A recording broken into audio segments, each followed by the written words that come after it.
Hello and welcome once again to Nerve Check. Yes, you have the brains and myself here to discuss, oh God help us, the Abyss. I currently live in this place, so why not talk about that today? This will be our very brief army review on the new rules and some of the upcoming reasons why we may or may not be taking them. How you doing, Ray? Good. Looking forward to talking about this army. I've had it since the first edition, and because of the rules and not knowing how to form an army, I've never painted them. But with the latest changes, I think that they're a playable army, and I think you might see them at the top tables soon. Yeah, and we will talk about why we think they might be at the top tables as we go through this. Now, I have dabbled in this army myself, mostly taking the Cronius and doing basically what everybody else would do. However, we will go through this not as we did before with the Rift Forge. So if you're looking for stats and that sort of thing in here, it might not be what you're looking for. If you're looking for a decent explanation to how you might want to actually play this army, well, this is definitely what you want to listen to.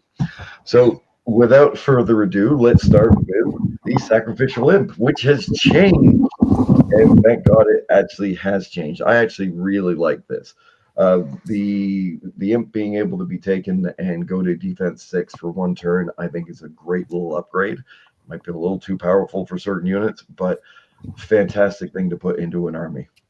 And unlike in other cases, I'm going to talk a bit more as to what I, as a playtester, saw, at least in the commentary, as to why those changes came out, just to give people a bit of a heads up as to what the thinking was, which was the sacrificial imp used to be reroll a couple of regens. I think it was 3 regens, and then reroll regens of 1. But what we found in the playtesting was that no one was using it. And when you looked at the tournament armies, no one was taking the sacrificial imp before this iteration. And with the changes that were being proposed, in particular with the Abyssal Guard, having a viable infantry army was something that was coming about. And it was still very susceptible to shooting because you're speed 5. So you don't want to be fighting glade stalkers, goblins, etc. So the sacrificial imp, giving them defense 6 for one turn, really impacted your ability to viably take an infantry-based army and have it used effectively even against somebody with shooting. Doesn't completely negate shooting if you're speed 5, Abyssal Guard, lower Abyssals, but it gives you the ability to at least get halfway across the board before you get shot. Yeah, and I completely agree with why you like when I looked at the army, that was never even anything I even bothered to stare at for a moment. Like the fact that being able to re-roll a bunch of regens didn't really care. I didn't really care for because you might have been taking some sort of other heal anyway, so it just never bothered to enter my mind. The fact that you can actually not have to worry about taking it, and it does say ranged attacks. So magic, unfortunately, is a ranged attack, and so it will work against it. But if somebody charges you, you're still defense 4, defense 3, defense 5. So it doesn't help you against that. It's only shooting. Yeah, and I think it's a great thing to have for an army. I really honestly do. These are the sneaky little things that make army selection great, and I'm glad they've actually changed this. And I guess the next thing was command dice. And what you haven't talked about is the fact that we're going to discuss command dice at a later point in time. That is right. We will. So if you're listening to this now, you might have to listen to something else later, before, or whenever it is in the future. Woo. But if you, yes. So everything in the Forces of Abyss can take command dice with the exception of the Ifrit. For some reason, the fire-breathing little monster individual cannot take command dice. So no one listens to him, but they listen to everyone else in the Forces of Abyss. Apparently so. I mean, that also includes all of their special characters, which they have a lot of, which are all really damn good. Like this is probably one of the higher armies that have this many. It's 14 different things to take at command dice. I mean, it's 14 up out of to, 15 options. I know it's like it's a bit much. Like, okay, are we just trying to sell models here? Or are we trying to make a decent game? Like, come on, come on. That being said, let's go into the faction order itself. We have Hellfire, which is cost 4. It happens in the range phase, sorry, and it is a Fireball 8. In the spell lasts until the end of the player's turn. Not terrible. I shudder to think, and I really kind of don't want to say this out loud, but the Ifrit with the Diadem of Dragon kind and this on top of it. What is that? That's Fireball 29 from one little bastard. Like, Well, come on. I don't think this would stack. At least that's not my read is that this would be a separate Fireball 8. They'd have to cast what you're absolutely right. Yes, I think this has been talked about, hasn't it?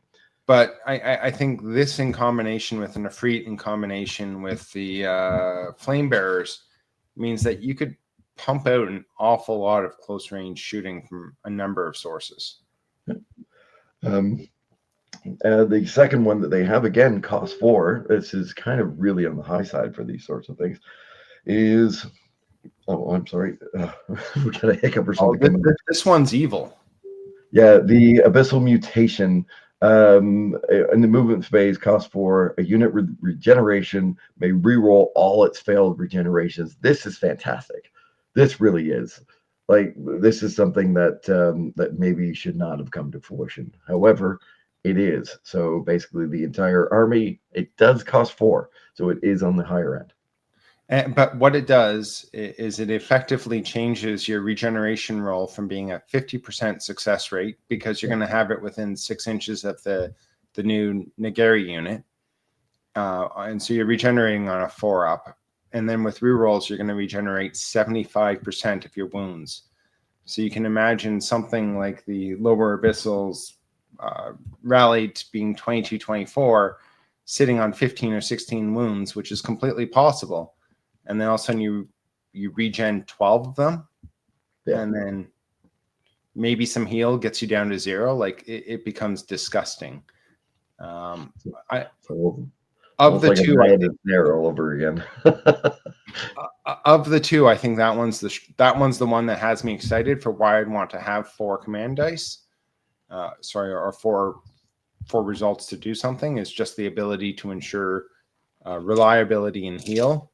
I think that's something that I'm sure Trident Realm players wish they had as well, being able to reroll regen. Yeah, I kind of do. Yeah. All right. Well, without further ado, let's get into a little bit here of the Abyssal Guard. Now, the Abyssal Guard were always something that I really did enjoy taking. The fact that they are fearless really does help them out. These have now gotten the upgrade of the Oathbreaker. Again, something that I would, take whenever I was looking at this army. I am sorry, I am reading this. No, I'll hit this, because this was, to me, one of those keystone unit changes, which really impacted the entire army. Because as playtesters, we saw it, and we saw that they were going to have Rally 1. And even at troop size, what that means is that you can take 3 troops, 270 points, and you can effectively have a bunch of Rally 2 bubbles extending about 17 to 18 inches across your line, and then Rally 1 outside of that. And if you take them in a troop, give them 2-handed weapons, there's still a -12, rally to -14 little unit with 10 attacks, hitting on 3s, crushing 1. So the troop can't be ignored. They run around, they can carry items, they're useful, but they make all of your infantry that much better. And the rally was toned down a little bit, because you saw it be replaced to lesser Abyssals only. Right. But it still massively impacts your ability to run an infantry army. So it was one of those changes which everyone talks about, this being a ranks and flanks game, and what do you have to do to get infantry to be useful. And just being able to rally your infantry by 2 points made all the difference. Going down in points which they did. They went down in points a little bit, but the key difference was the Rally 1, which used to be only on the Oathbreakers. Now it's a straight Abyssal Guard. It's excellent. They have access to the sacrificial imp. Less keen on that in this unit. If you're defense 5, if you're defense 4 in a regiment, absolutely. But this was one of those key units that when I got to see it, that got me excited, because the idea that I could rally all my infantry just made the infantry playable. Even something like Flame Bearers. I've used Heart Piercers and Trident Realm. 13-15 nerve is just too low. Yeah, it's terrible. But you put them up to 15-17, and all of a sudden they become, oh, wait, your dragon's going to hit me? You're not going to kill me. Like, a dragon will not one-shot a 15-17 infantry regiment anymore. No, you don't have to worry about the errant lightning bolt or like something with like 6 to 10 shots. I mean, if you can get roughly 5 wounds on something, like, it's still not going to even put me in the danger zone. So yeah. Whereas 13-15, you really do actually have to start worrying about something like that. Because 5 wounds puts me at 10, so 10 you kill me. 5 wounds puts me at 12 maybe. If you roll double 6s, you could kill me. So it's a big difference. Well, let's go on a little bit then. I mean, lower abyssals were a bit of a change. There used to be ghouls and lower abyssals, and they've been combined into one unit. I'm not 100% sure how that's going to work out, but I've heard from a reliable source called John that the trash matter option is available. Being able to regen on 5-up with Fury, getting up to 22-24 for your hordes, means that you have some solid blocks of nerve and ability that you can then use your maneuver units to get flanks in when people crash into them. Sorry, go ahead. I'm not. I've seen some people theory testing this, and I guess we're going to have to wait and see how well it works. But yeah. 160 points for a horde is damn cheap, especially one with Fury. Like, that's pretty damn good. Like, their defense aside, 160 points is nothing for a horde. Like, absolutely nothing. We'll go on to the Succubi. I have a lot of anger for this unit. This is what I believe the Thule should be. For those of you who don't know, and probably I'm going to constantly, ever, continually go on about how the fact that I really do like playing Trident Realms, and this is what Thule should be. Ensnare, Fury, Stealthy. Being able to take the Lurker, which gives you Pathfinder and Wild Charge D3. Fantastic. Like, no notes. This is fancy. Like, 150 points, they're even cheaper.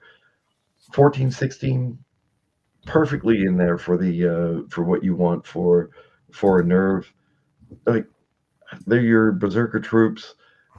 Just great, absolutely great. I wish I could have them, and I wish these were Thule. Like, I honestly do. However, I don't think these are going to be played. I think people are going to still say that they're too more expensive and all the rest of it, and I think people will be wrong. I honestly think this is one of the better units in this army, and I think this will outperform a lot of the other units in the army. I completely agree. For me, what is key is I have played with Thule. Thule are 14-16. You know, you can get 10 wounds on them when you hit on 3s, going to 4s, 20 attacks, get up to 10 wounds, high chance of waiver, high chance of kill. Yep. This unit with Fury being 16-18 when they're rallied, it means you no longer have that high chance of killing the unit outright.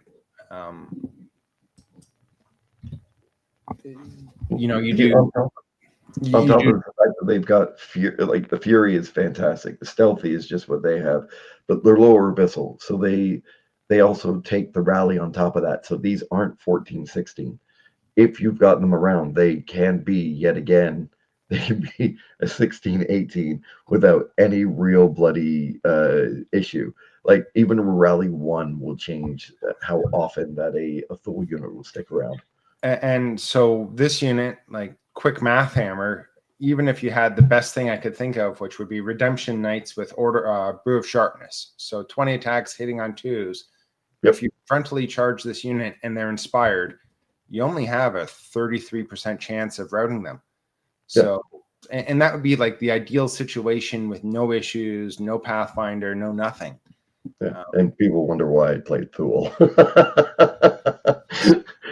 You know, if you're in the woods, you're not going to do it. Like you go in the if woods. you're at -2, they go up exponentially. It goes to a hitting 50% chance. Like it's just not going to happen.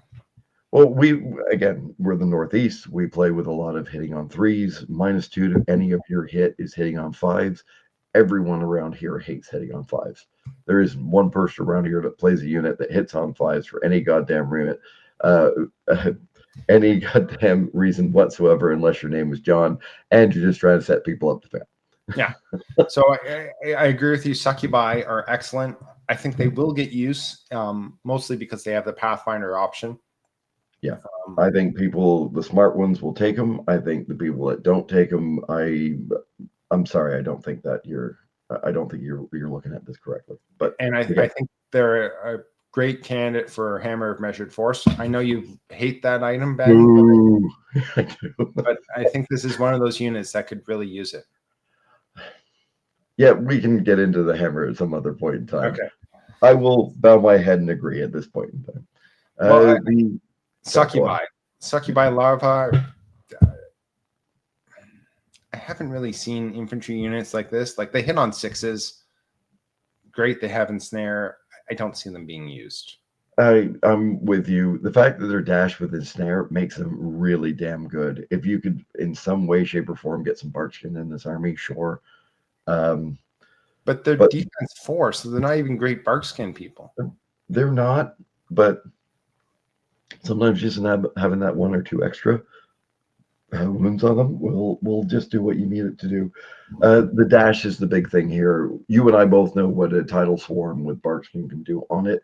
Again, not the same sort of thing, but just being able to mitigate a wound here, a wound there, but isn't just not cheap enough. I would rather be taking the abyssal, the lower abyssals, 160 points for horde, 150 for a horde here. But if you're taking it, why aren't you taking the legion?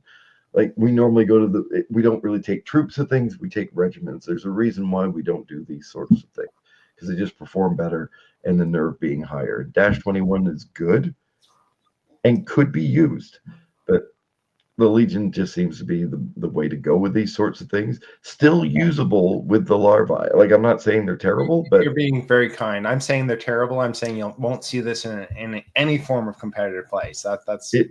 It says ensnare. My glasses become rose colored, and that's just the way things go. Well, then let's go to the next controversial one, which is flame bearers. You go right ahead.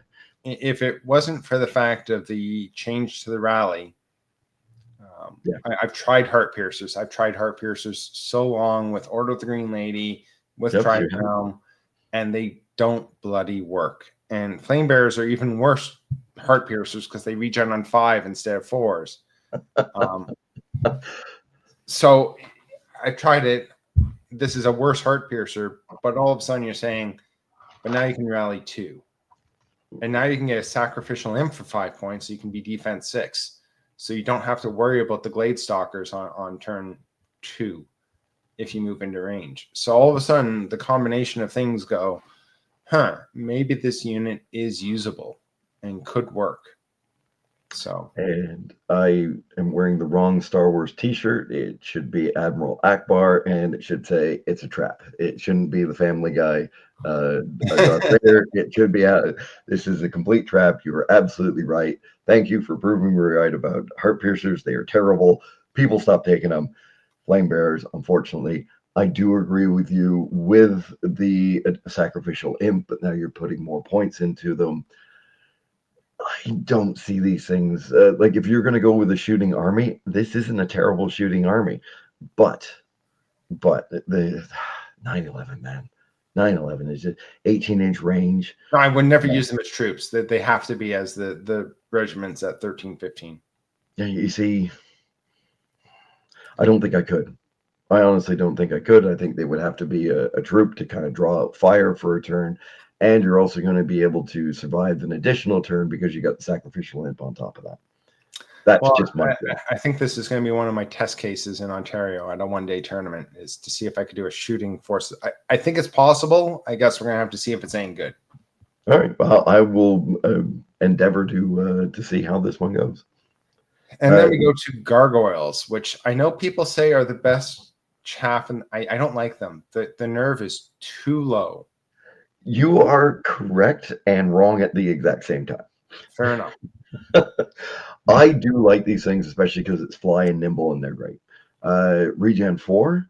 Now does that go to Regen 3 plus if they're inside the No, aura? just 4. It does go to 4. Okay, good. The upgrade I've actually really liked. The crushing strength on them. You're going to get a attack out with them. These things have two jobs. One, go forward ahead of everything else and run into something, stop something up, and die. Two, stay at the back of your army, sit in the back corners in control or in pillage or somewhere where you have to control a token, and they fly out and they do that. Other than that, they're looking for a flank. And will they do a lot of damage? No. Will they do a lot of that with the upgrade? Hell yes. Like, they're kind of surprising, to be completely honest. I used these things when I played Abyssal Dwarves. I loved them then. But 85 points is hard to say no to. It is just dirt cheap. I will await to be surprised with them. Just 8-10 nerve. Like with the upgrade, you go up to 10-12, and good. You're a solid chaff unit at 10-12.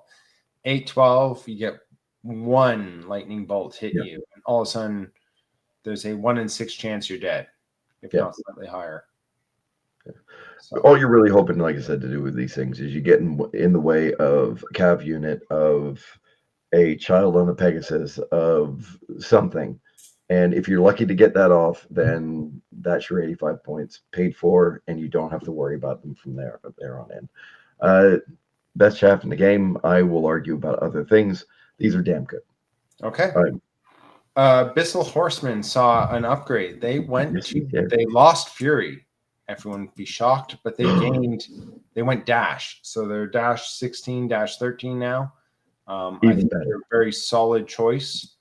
If it wasn't for other things. You're saying the same thing I'm about to say. If it wasn't for something else in the army, they would be the absolute, let's go with the 40s here, bee's knees. Like, these things are great. There is nothing to say against these things. Regeneration 5, Thunder 1, Crush 1, hitting on 3s, Death 5, fan-bloody-tastic, complete waste of time because people aren't going to take them. Absolutely. And it's going to be sad. So then we go to Hellhounds. Which I actually used to like. Furious Charge is great. Fury again. A lot of Fury in this army, believe it or not. Like, I thought it was going to be more of the regen, but Fury seems to be popping up a lot more in my Fury was their special rule in the first and probably second edition. That was it for them, eh? That was their, yeah. No, I'm wrong then. Speed 9, decently pointed, great amount of attacks, nimble, great. People aren't going to take them. No. It's not going to have room for them. You might see people take troops instead of the gargoyles, but at which time? Why aren't you taking the gargoyles instead of the hellhounds? Like, I think unfortunately, the cavalry options, I think they're almost obsolete at this point in time. I would take the gargoyles with the upgrade before I take the hellhound troop, because it's still cheaper, and you get the crush one, and you have the same nerve, and like, you're one lower defense, but you're one more speed, and you want the speed. Like, don't get us wrong here. The Abyssal Horsemen, again, fantastic unit.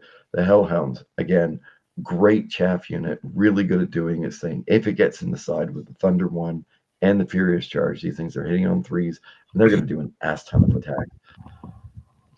I think people are going to overlook these things. Again, I hope I'm wrong. I thought in playtesting, I thought this army, with the changes just to Abyssal Guard and how it impacted, and the sacrificial imp, made all of this really good. And yes, as you're saying, the Abyssal Horsemen, Hellhounds, Guard, like, The only thing that we've disagreed on since Ant has been the Succubi larva, and everything up to this point has been really good, and we can see it used in the list. Even the larvae, I think, have a place in a infantry army. And we're allowed to differ, and I can accept that. Yes. Now, where do you stand on tortured souls? Well, I love torturing souls. So, oh, wait a minute. You mean the unit in the army? Not talking about the murder garage. Oh, whoa. We'll talk about that some other time. In a specialty cast known as the Murder Garage, we all come clean. And just for YouTube censors, that's the club name. Okay, it's my club name. Yes, it'll all be one day. We will go through and we'll see. We'll tell everybody how that all came to pass because it's actually a very quick but interesting story. I think the Torture Souls. Again, these are dash units, very well point costed. Life Leech 2, which has that gone up, or I thought they were Life Leech 1 before. I may be no change. They are still Life Leech 2. Okay. Crush 1, Thunder 1. That this unit has gone through iterations. Back in second edition, it was Crush 1, Thunder 1. Right. Gone to Crush 1. Now it's gone back up to Crush 1, Thunder 1. Yeah. So yeah, no, I really like this. I mean, it's considered a swarm, so the base size is a little weird. It does also, for people that really like to do a lot of modeling, that this is Torture Souls. This could be ghosts. This could be a former unit. This could be a reason to use Mantic Elves. This could be anything at all. I really like this. Speed is great. They fly. There's no real downside to this unit. On top of that, the unit size itself is really like 2 and 3 for a horde and a regiment. I really like this unit, like especially the fly. Like we get hammered by flying units up here, so flying is always one of those things.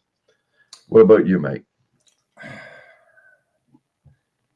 The hitting on 4s and defense 4 has always been the yes, and it competes with the Abyssal Horsemen because they hit on 3s, their defense 5.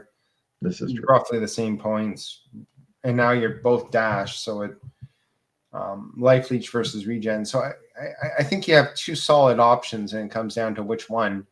The best is we're taking a bit of a mix of the two. Yeah, I don't think you would be wrong to take either. No, I think both have their place. I just prefer fly to be able to go over that building when you really need to be able to go over that building.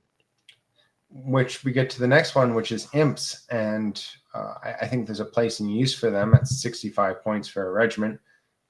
Yeah. Have you ever seen swarms used as a horde? No, never. No, neither have I. So we're talking the regiment. It's 10-12. Yeah. It's a solid chaff piece, no issues, but doesn't do anything special.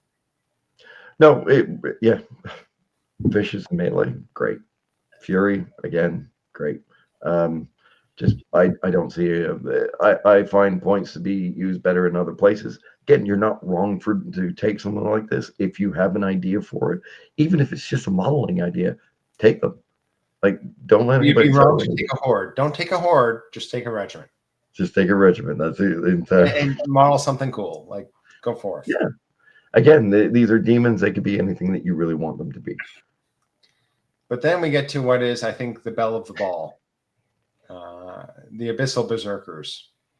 Oh, wait. Do these things exist? No way. Yeah. Go on. I think these things are too good. I think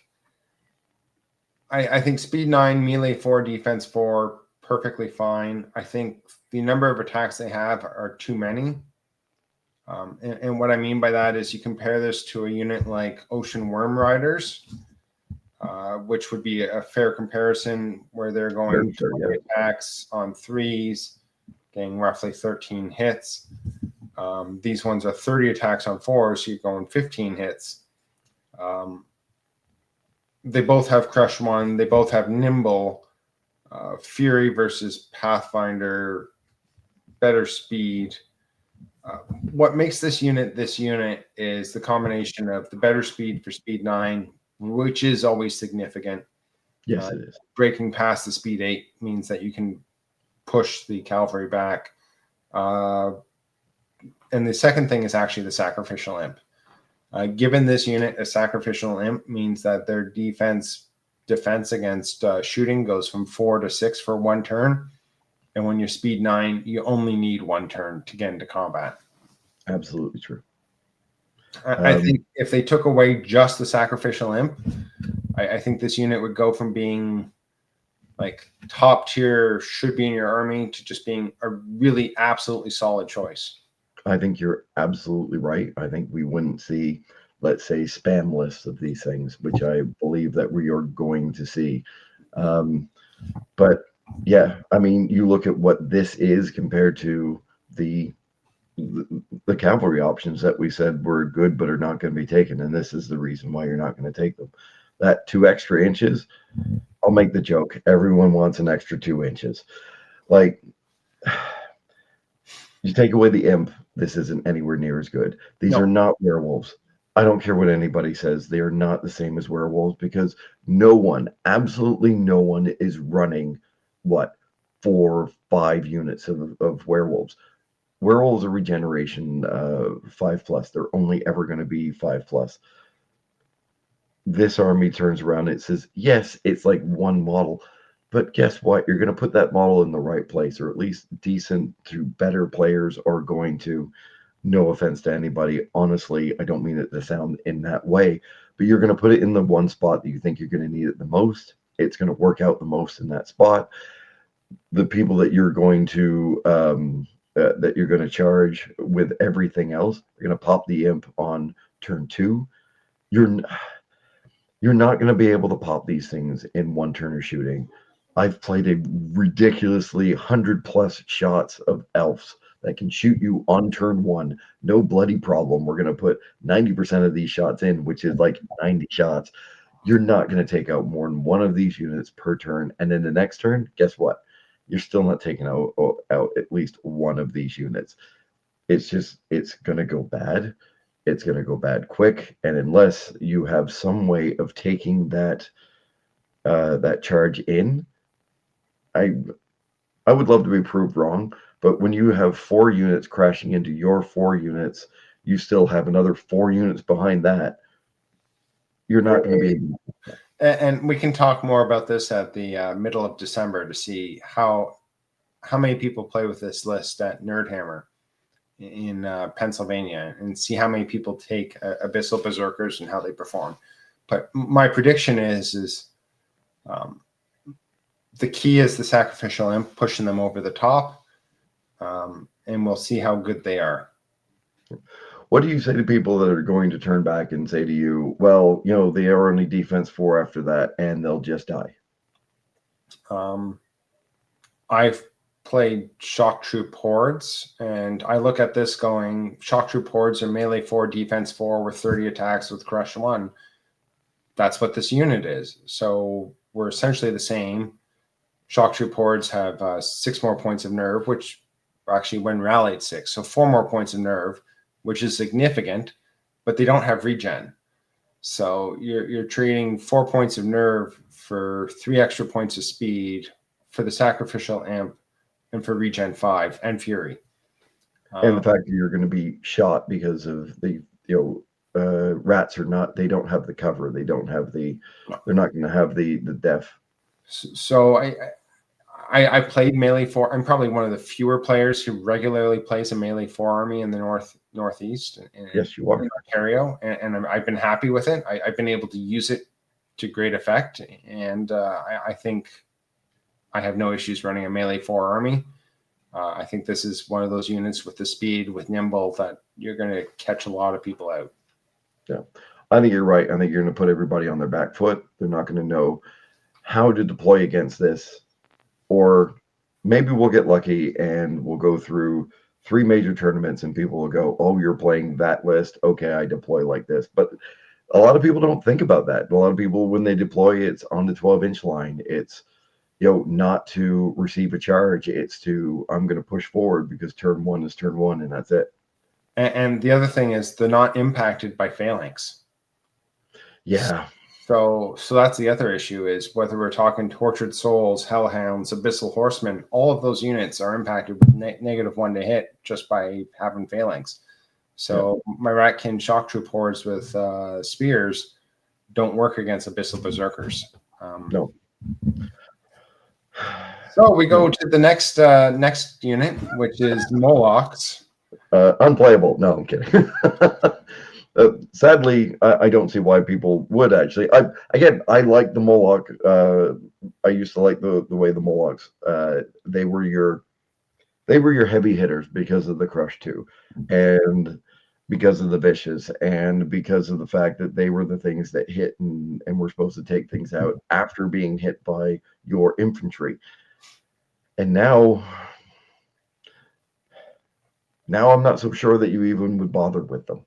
So I would love to take the sacrificial imp off of the abyssal berserkers and give it to the Molochs. Absolutely, I think that would be a fantastic little side play there.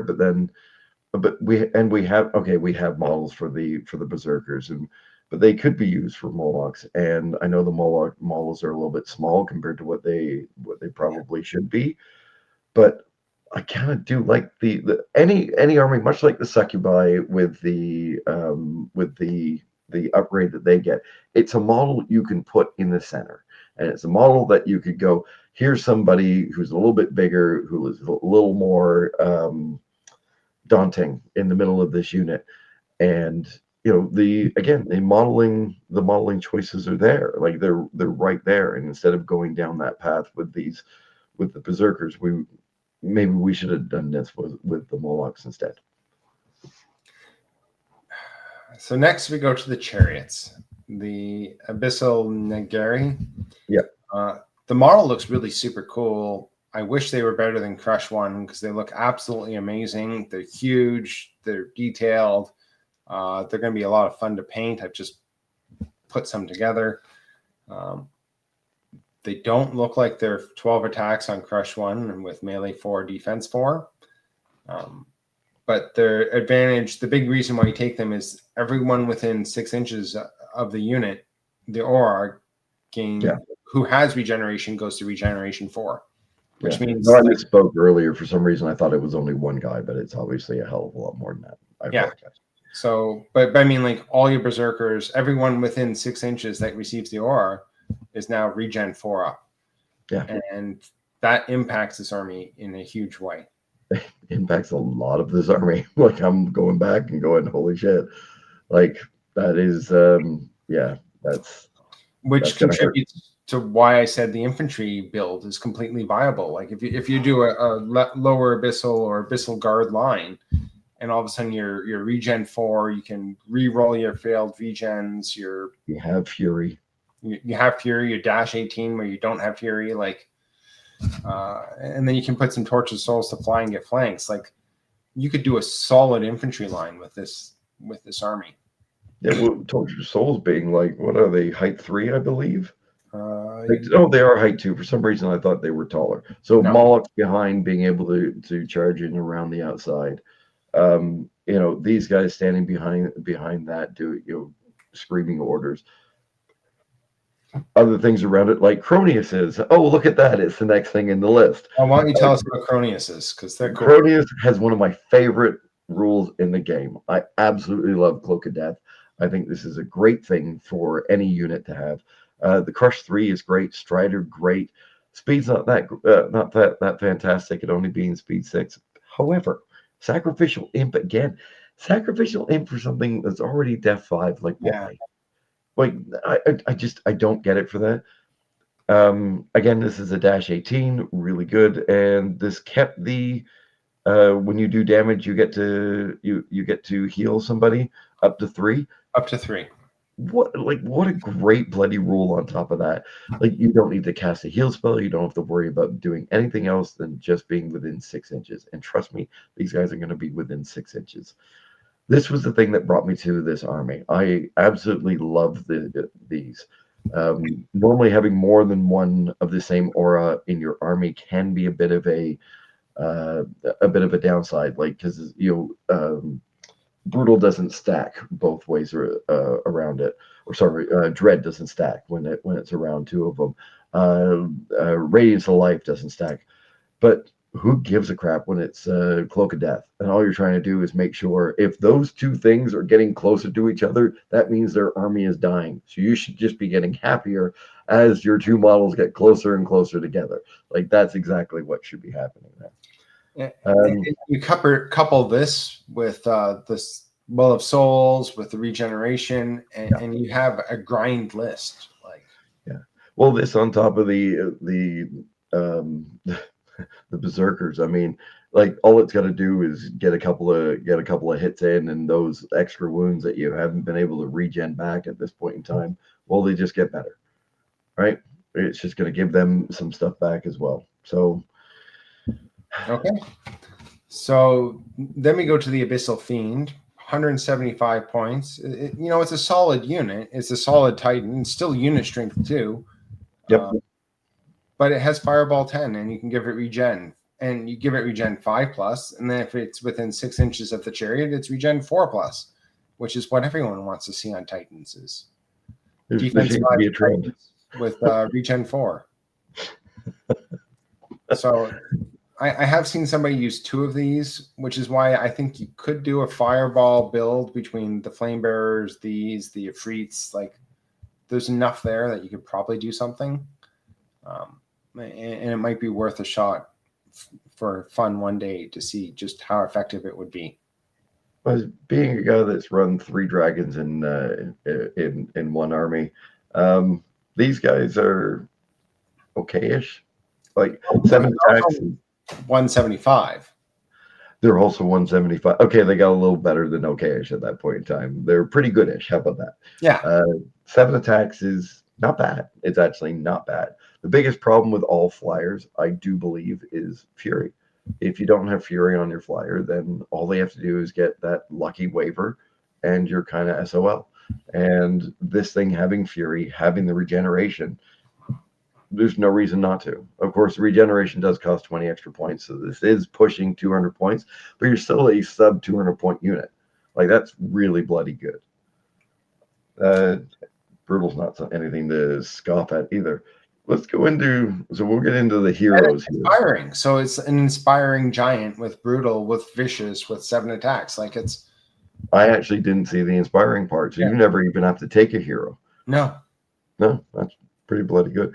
Before we go on to heroes, actually, is there anything in here that you would absolutely or absolutely not put that fireball spell on that they can do for 4? Because we know the other one, it's just going to be, I only rolled like a regen 2. I'm going to cast that. But, well, I think for the regen one, you have to do it at the start of your turn. So you have to pick which unit. Because you have to do it at the start of movement before you roll the dice. So you can't just say I rolled 2. I think for the fireball, I think the gargoyles might be one of those surprise units where you could fly 10 turn. Actually, I think the fireball would be useful on just about everything other than the flame bearers and the Abyssal Fiend. And even thinking about like an Abyssal Fiend with a Cronus, and then you give the Cronus the Fireball 8. Fireball so you're now up to Fireball 18 between the two of them. Yeah. No, I'm actually kind of the reason why I asked the question is because as we're going through this list, I'm going, is there something I wouldn't take this on? And I'm with you. Pretty much it's the flame bearers. Maybe the Abyssal Horsemen, because they're going to be doing their thing. Because they should be doing their thing. Yeah. Yeah. But yeah, everything else, like you said, gargoyles, the hellhounds, the imps, the torch of souls, like give me something that you shouldn't be taking this on. Like even that chariot at height 4 can just like sit over top of people and just be just out of range and just go boop and hit something with like a fireball 4. So I think we then come into heroes, which is a whole nother cornucopia of greatness for the forces of Abyss to choose from. Few armies do heroes as well, I think, as this army. Like the Abyssal Harbinger, you get 2 shooting attacks, which don't like normally your standard bearers kind of hide in the back and they do nothing except give the auras. Very useful. I'm not discounting that, but being able to say I'm going to shoot twice. And having Aura Rampage melee 3 means that you go from 2 to 5 attacks with your, little melee 5+, but you get at least 5 chances to roll a 5+. Right. So Well, it's 2 attacks with the piercing. Like, yeah. this isn't just a crap attack. Like, this will, if it hits, it's probably going to sink a wound in. So I think the Harbinger is good. I think the Rampage 3 for infantry only would help the infantry line, help the Succubi, etc. The Abyssal Champion is one of the ones which I'm still scratching my head on because I think he's too many points. I am up and down on this guy. Whenever I've written a list, I've always taken him with the wings. But at which time, why wouldn't you take the Seductress instead? The Lightning Bolt's kind of cool, and it's Lightning Bolt 5, and it's actually reasonably priced at 35 points. 5 attacks, decent crush. Like, this thing is, it can stand it. It does everything that you would want it to do, and it's ugly. So, like, there's no reason to not take one of these, except for the fact that it's taking points away from you taking your berserkers. And actually, even before the berserkers, I've never included one of these in my list. No, really. So, yeah, I would always try and get one of these in. I'm an ensnare guy, so for me, it's more the I went Seductress. So I guess we should just go straight. Let's go straight to the Seductress. She's 2 points lower nerve, which isn't great, but she has a duelist, ensnare, fly, fury, stealthy, individual, inspire, like all the rules. Yep. And you can give her Bane Chant, Wind Blast, and Thrall. So I would always take her because I look at her being speed 10, being 130 versus a champion being 155. 55, yeah. It's like for the 25 points, I can give Gnome Glass Shield and call it a day. Yeah, I've always been, I've always been a big fan of the Gnome Glass Shield since it's come out. I am a huge fan of this chick with Bane Chant and or Wind Blast. They're 2 of my favorite spells. Yeah, I think they're great. Enthrall, not so much. I've been told that I'm wrong. We discuss the greatness that is duelist now, that it's triple attacks? Okay, there may be a little bit of a rant here. I'm a huge fan of the triple attacks because there's nothing worse than having your 4 or 5 attack person with duelist hitting a goblin wizard, doing 6 hits, 4 wounds, and you still need 7s twice to kill that bloody goblin wizard. I would be all over the whole change to duelist if it wasn't. I'm going to sound big-headed here. I'm not going to apologize for that. When you are playing at the higher tables, having that one little individual that is off center to the back of a base because they can come in and they can hit the side of and the corner lines up and all the rest of the crap that goes along with that. I think it's absolutely ridiculous. If we didn't have that, I would be all over this rule. On top of that, if you're, Inigo Montoya can't go in and stab the living crap out of this goblin wizard that is basically Miracle Max down the street. Maybe that's a problem with your duelist. Maybe it's a problem. Maybe you need Fezzik to come down and be the brute squad for this thing. Like, that sounds more of a. I just think this was a step too far. I really do think this was a step too far. Like, maybe it's just me, but who knows? In fairness, how often did you see duelists used previously? Well, I did play against the Godfather himself, Mr. Mike LaHaye, who would constantly use the the elf hero from Northern Alliance who has duelist, with the wings of the honey maze, little bastard that he is. So I did see him from time to time, and what a pain in the ass.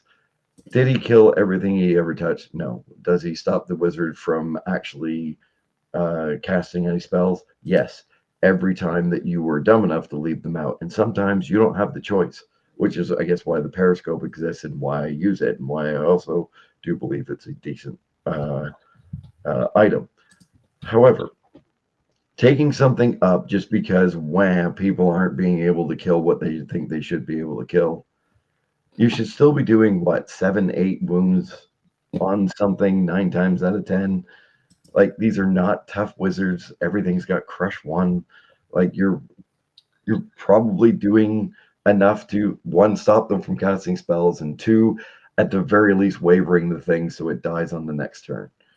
Like I'm maybe, I don't know. I don't want to say play better, but maybe play better. So what the change does is it moves it from essentially a 50% chance of being killed to a plus 80% chance of being killed if you're a seductress hitting a goblin wizard. Yeah. And I hate goblin wizards, and I want them all dead. So yeah. Take a seductress, kill the goblin wizards, call it a day. When your wizard only costs about 60 points, yes, they should die, and they should die a terrible, terrible, terrible death. Absolutely. When your wizards are closer to 150 points, that people may or may not be playing. Elf ears on, like I'm talking about Twilight Kin ones. I'm talking about elf ones. I'm talking about. So let's go to the amazing Ifrit, because this used to be one of the ones that I think had Fireball 20, if I recall correctly. So it's Fireball 15, and then you give now. them. Yes, but you give him the diadem, and boy, does he become a flamethrower, and I love it. I really do. It's my favorite. One of my favorite things to pull off, that and the flame priest. I think those two things are underutilized. It is the only thing that does not get a command dice, which is funny. Like, why not just give it to him anyway?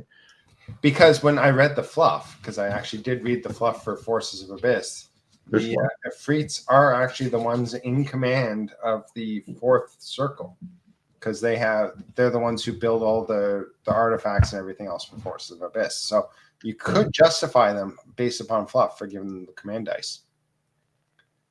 So what you're saying, it's an oversight. Okay. Yeah. And then all 15 creatures in the Forces of Abyss would have command dice, and life would be good. Exactly. I think that would be absolutely fair and balanced, especially since Riftforge get just as many. Maybe. So, avoiding that trap. We'll go on to the spoiler champion. I don't see it being used. Flat out. Really? Really? I see. I kind of I like these things. I do like these things. I know I'm kind of an idiot, but I do like these things. They're not fast enough, no, but they do have the crush too. They will get in the side of things. They do have inspiring, which is something that they didn't really have before. I'm not, or am I thinking of the Abyssal Dwarf ones? But I see a spot for what these things are, not in the current what we think everybody is going to build. I think I'd take the Abyssal. I know the Abyssal Fiend is more points, but I think it'd be more points well spent.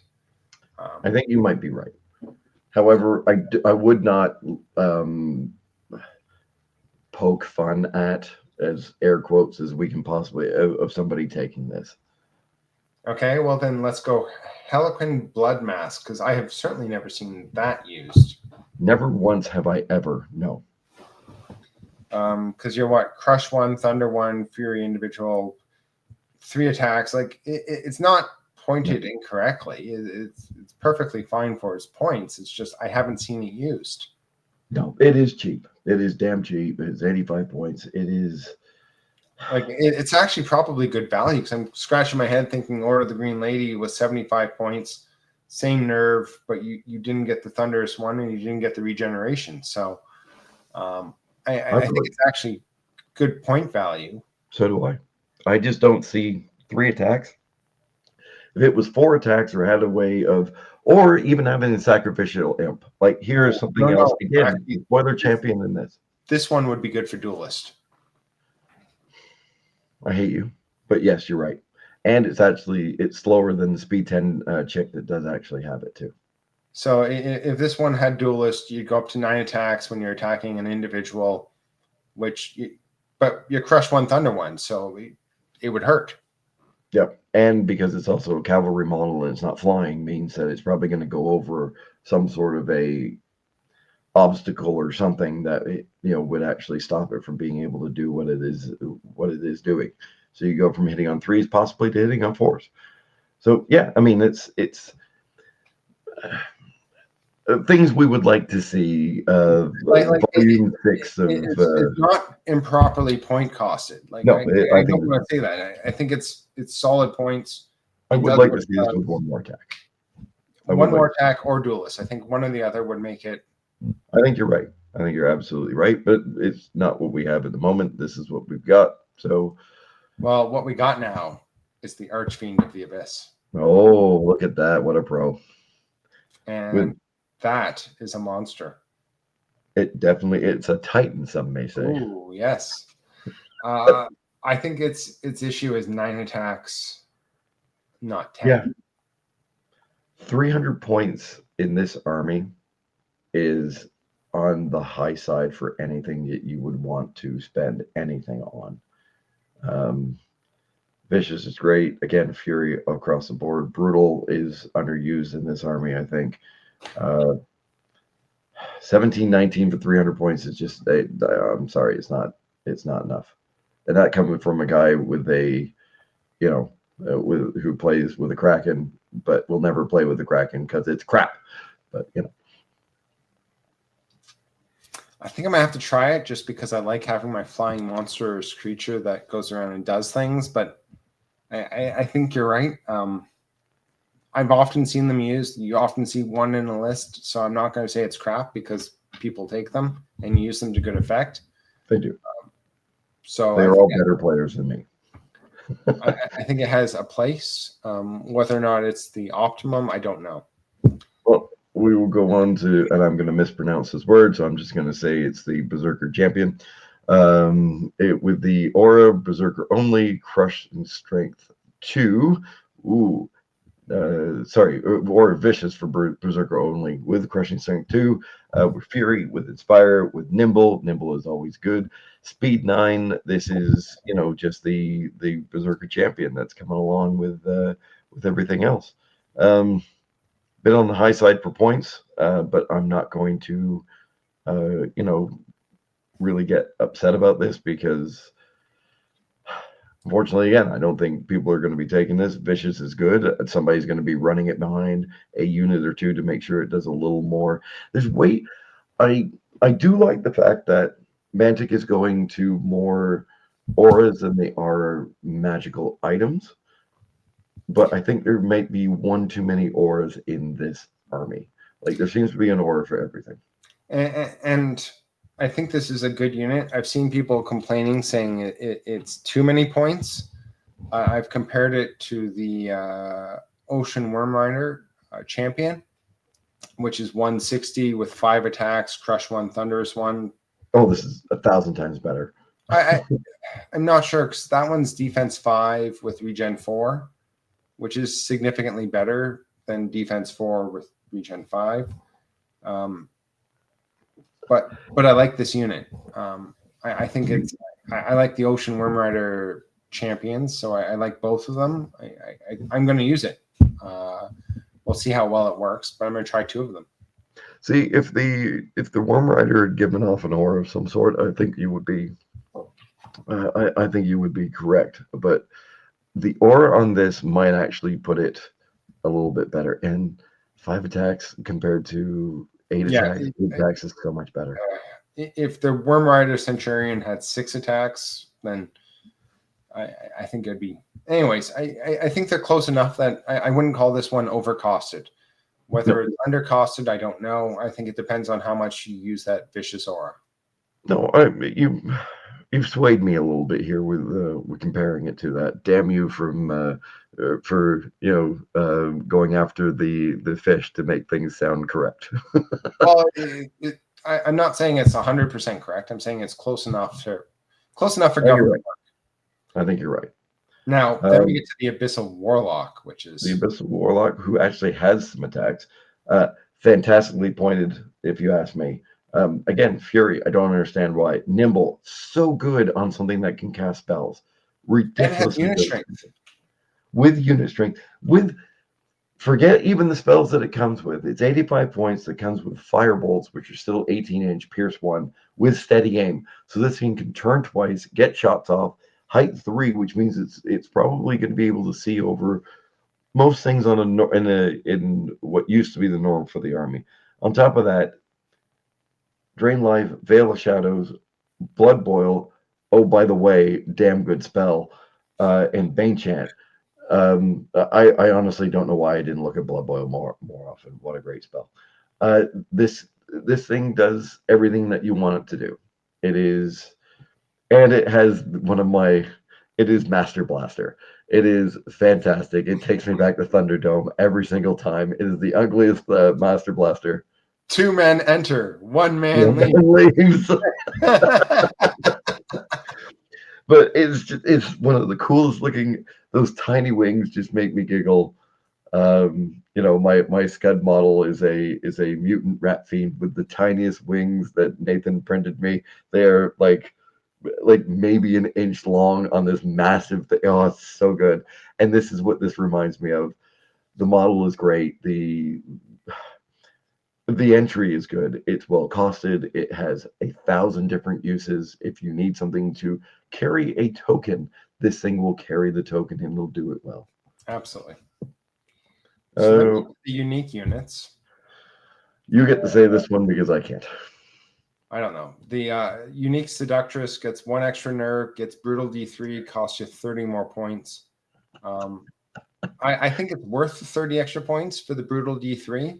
Yes. And she is also in the Varangur. She's a special character in the Varangur as well. I've used her in there as well, and bloody good. Or am I thinking of the one-time fly chick? No, I'm thinking of the one-time fly chick.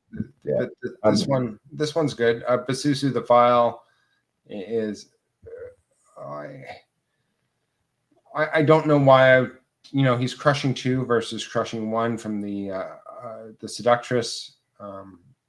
Which is better, 7 attacks, but you don't have duelist, more nerve, but only 50. You know what? Still Basusu. Basusu's good.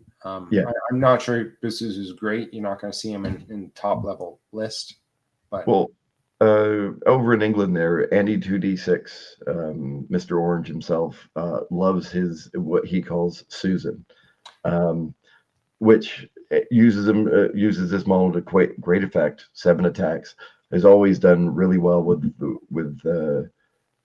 this model as well. And I think the change to duelist being triple attacks means that he's now much more vulnerable. I think you're right. 210 points is on. I would like to see this one closer to like 185. I don't think that would be out of the realm. Maybe you go Crush One Thunder one at that point in time. The Mighty is great. The Inspiring is still great. Zazu the Betrayer is essentially an upgraded Warlock, where for 30 more points you get your Lightning Bolt and Bane Chant. So you're, just adding the Bane Chant means that the difference is only 10 points.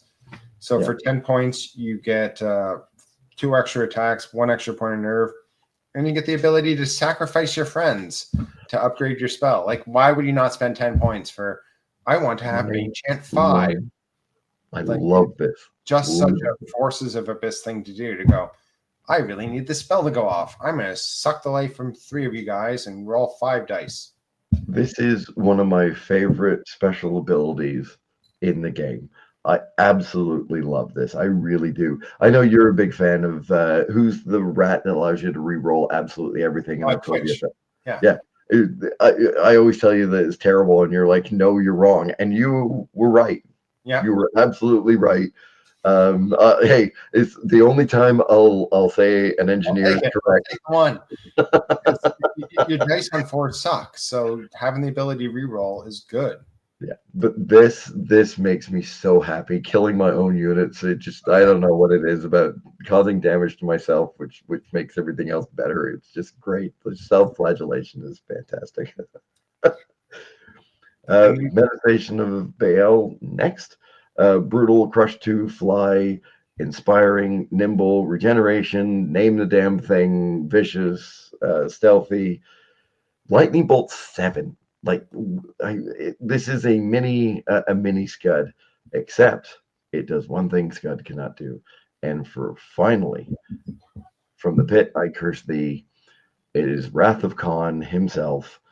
Once per game, an enemy unit within 12 inches, you just say, "Hey, you're disordered for a turn." This is going to keep at least one unit alive one more turn by turning off their thunder. Absolutely. And the way it works now, being you can charge him into one unit and then pick another unit within 12 inches.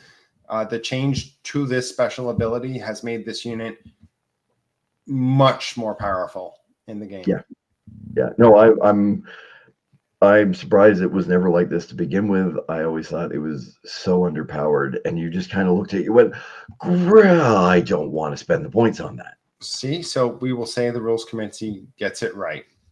They do. Yeah. Love you, Felix. And this was one of those changes that when you read it, you're like, yeah, this makes a lot of sense. This is great. No, I really do think this was a fantastic change. Well of Souls, one of the why do I keep thinking this is a Titan? I'm looking at that and it goes monster, and I went, wait, what? 10 attacks, crush 2, fly, inspire, life leech, soul drain. Sorry, when it's given an order, it can place up to 20 points of damage onto itself. Oh, that's right. It sucks everything off of it and does that. It's basically what is Martyr's Prayer.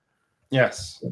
Which I think is you're not just going to kill this thing. I always think that this is going to be something that, somebody's going to put like 5, 6, 8 wounds on it, and then I'm going to do a couple of damage and you're going to kill this thing. No, you get up to like 12, 16 wounds, somewhere in between there, and then you've got a shot, but then you've also got to actually put the wounds on it. I really like this thing. Life Leech 5 as well. If you can actually hit something with it, like, come on. The only thing it's missing is regeneration. Oh, it would be way too far. Like, it definitely would be way too far. I like it. 300 points though. Well, 290. 300 points. And then we look at the Lord of Lies, which is right next to it with Slayer 3. Yeah. Crush 3, fly. But again, we seem to be getting into, like, every one of these characters has all of this great stuff. I think that would be my end conclusion is you have 6 unique units in this army, and I could absolutely see somebody taking any of the 6, and I would never say it's a bad list because they're taking one of them. If you take more than 2, you probably don't have a good list, because that would be you're talking a minimum of about 600, 700 points on 3 models. Yeah, I mean, even the Seeds of Distrust is a good spell, but man, 320 some odd points is it's up there. It's definitely there. But I could see somebody using it, and I wouldn't automatically go, this was a mistake. Well, we'll get down to the formation, which has changed. It's now the Cult of Baal, 2 Abyssal Berserker regiments. I'm going to ask you about this in just a second. 1 Abyssal Nagari for an additional 10 points. All these units gain Thunder 1 and also gain Nimble. So I know, because I didn't write one, but I know you may or may not have dabbled with this list a little bit. What do you think about said formation and how often it may or may not be taken?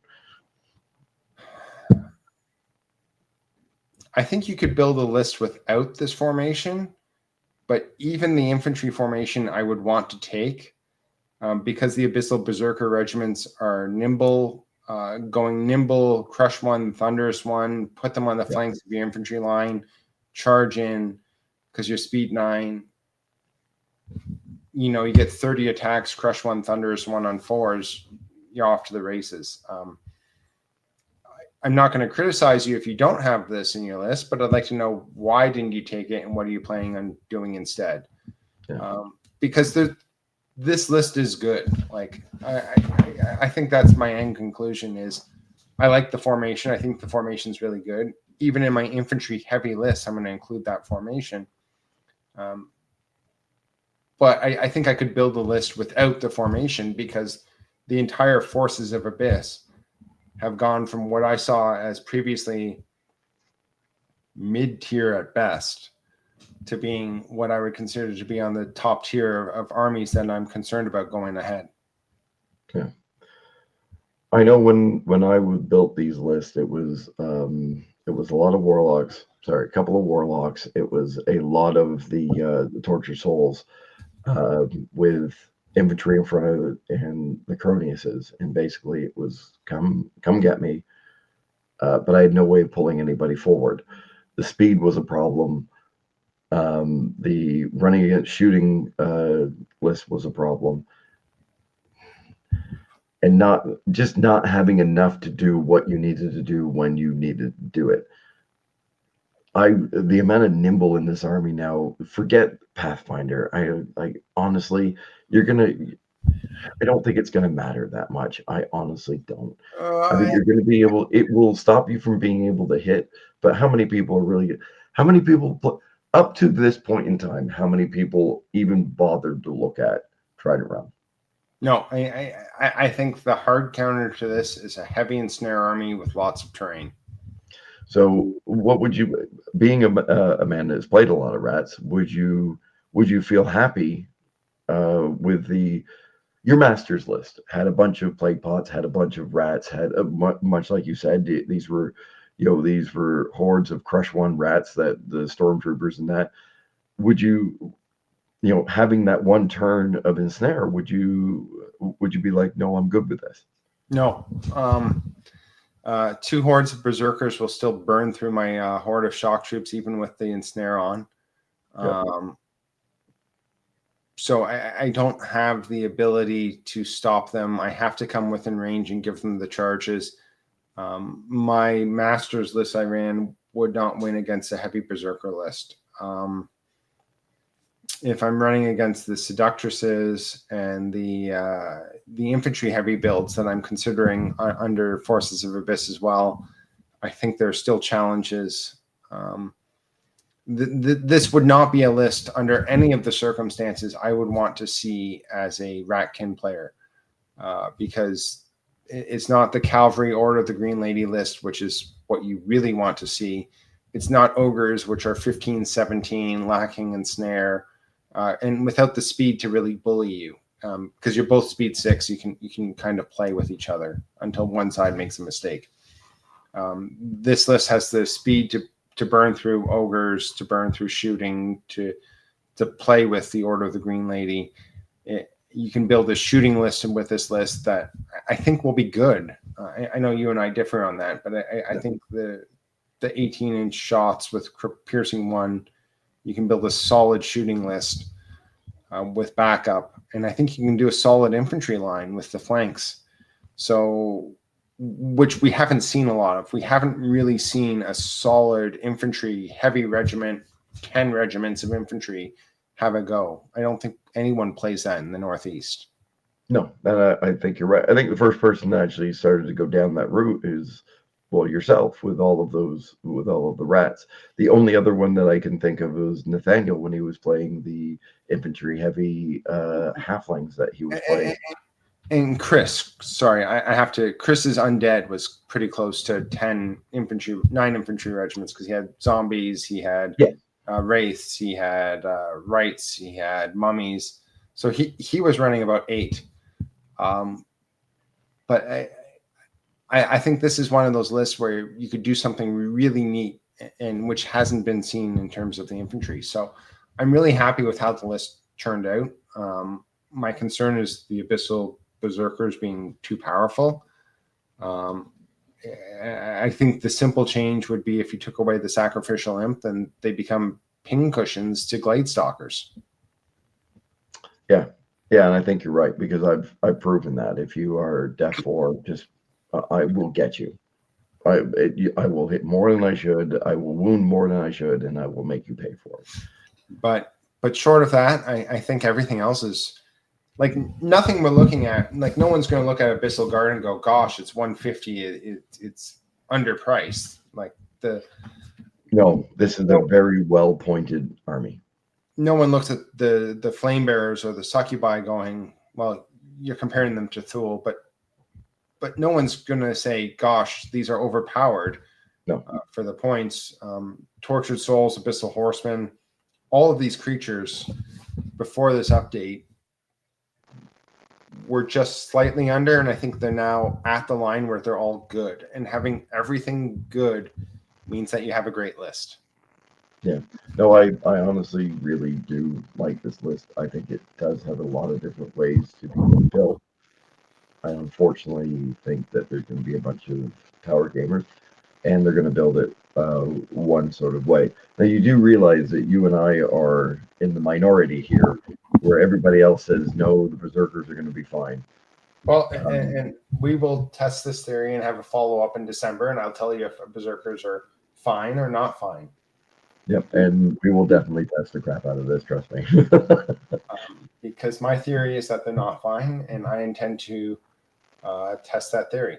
But I also have all the other figures in the list, because I've been collecting it since first edition,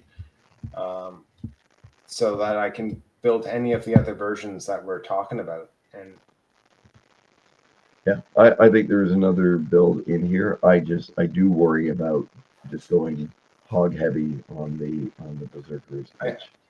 I think this is solid 3 builds off the top of my head. I think you could do an infantry regiment. I think you can do shooting. I think you can do a monster mash, not quite as good as Empire of Dust, but like a solid number of titans and monsters. And I think you can do the berserkers. Well, look, talking about all these models, the Mantic range is actually really bloody nice. I like it a lot. I think there's a lot of uses with these models. I think the Gary or the who are the Nagari, they look good. They look really nice. You could use these as the snake things from Empire of Dust. You could use them in Undead. You could use them in this faction. You could probably even find a use for them in Twilight Kin and that sort of thing, or in Night Stalkers. I think these things would go well in a lot of different armies. Are they the best models on the planet? No, they're not. Are they? But they're serviceable. And I hate saying it like that because it sounds like I went from one extreme to the other. But I do like this range. I really do like this range. And if you don't like the range and what Mantic does, like, these are demons. Come up with whatever you want, make them look cool, and let's have a game. Yeah. And we will always play anybody with absolutely everything. But we will appreciate playing cool models. Like, yeah. We appreciate playing. There's a reason why, my garage gets opened up on a Saturday and we get anywhere from, 2 to 8 people, in there playing games. So, well, shall we call it a night then on that note of this is an awesome list with lots of model choices and lots of choices on how to build it? I think that is a great idea. Thank you for leading me through this because you sure as hell know a lot more about these things than I do. It's almost like you had an inside track of some sort. Wow. And we'll see how it works out. So. All right, man. Okay. Well, so we'll see you later, guys, and we'll have you on the next one soon.